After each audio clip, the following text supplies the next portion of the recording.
माजी मुख्यमंत्री देवेंद्र फडणवीस यांच्या सरकारच्या काळात शेतकऱ्यांची कर्जमाफी करण्यासाठी श्री छत्रपती शिवाजी महाराज कर्जमाफी योजना सुरू करण्यात आली।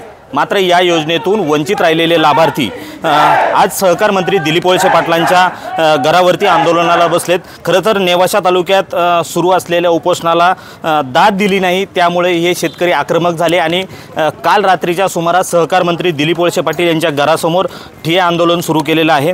खरं तर सरकार आल्यानंतर योजना येतात, मात्र या योजना काही कारणास्तव बंद केल्या जातात। याचाच फटका वंचित लाभार्थ्यांना बसतो, शेतकऱ्यांना बसतो, अशी सगळी परिस्थिती आहे। शेतकऱ्यांच्या भावना ह्या तीव्र आहेत।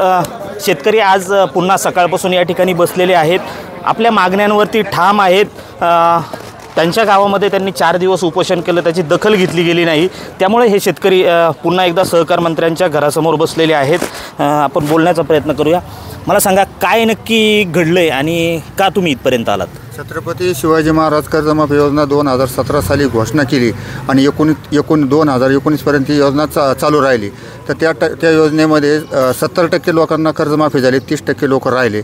नंतर सरकार बदललं, विधानसभा निवडणूक झाल्यावर उद्धव साहेब सरकार आलं, त्यांनी योजनेत बदल केला कार्यकाळात आणि त्यांनी महात्मा फुले काढली, तिच्यावर कोणीच लक्ष दिलं नाही। 16 पूर्वीच्या योजना छत्रपती शिवाजी महाराजाला आजपर्यंत तिचं पोर्टल बंद, तिला पैसा नाही, अशी हाल चाललेत आमचे। 7 वर्षापासून आम्ही अपेक्षित आहे का आम्हाला आज मिळेल उद्या मिळेल, म्हणून आम्ही करजगावला 12 तारखेपासून 15 तारखेपर्यंत उपोषण केलं। त्यामध्ये नमूद केलं का 15 तारखेपर्यंत आमचा जर निर्णय नाही लागला तर आम्ही दिलीप वळसे पाटलांच्या घरासमोर धडक मोर्चा करू आणि तिथं प्राणांतिक उपोषण करून विषप्राशन करून आत्महत्या करू, हा आमचा निर्णय झाला। आम्ही काल इथं आलो सायंकाळी 7 वाजता।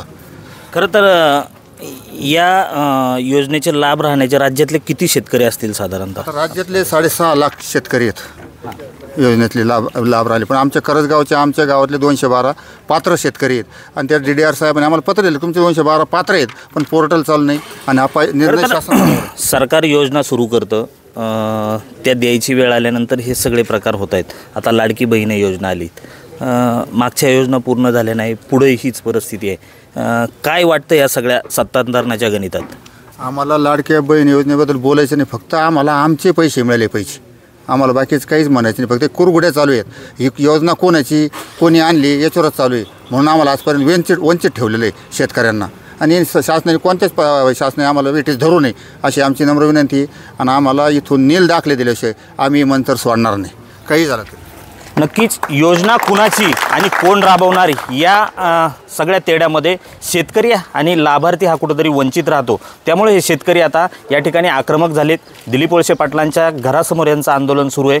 वळसे पाटील या शेतकऱ्यांची भेट घेणार आहेत, त्यानंतर खरं यावर तोडगा निघणार का हे पाहावं लागणार। रोहिदास गाडगे, साम TV न्यूज, मनसर, पुणे। देश विदेशातील प्रत्येक घडामोडींचे लाईव्ह अपडेट मिळवण्यासाठी आता साम टीव्हीच्या सर्व सोशल मीडिया प्लॅटफॉर्मला लाईक, फॉलो आणि सबस्क्राईब करा। तसंच सर्व नोटिफिकेशनसाठी बेल आयकॉन प्रेस करायला विसरू नका।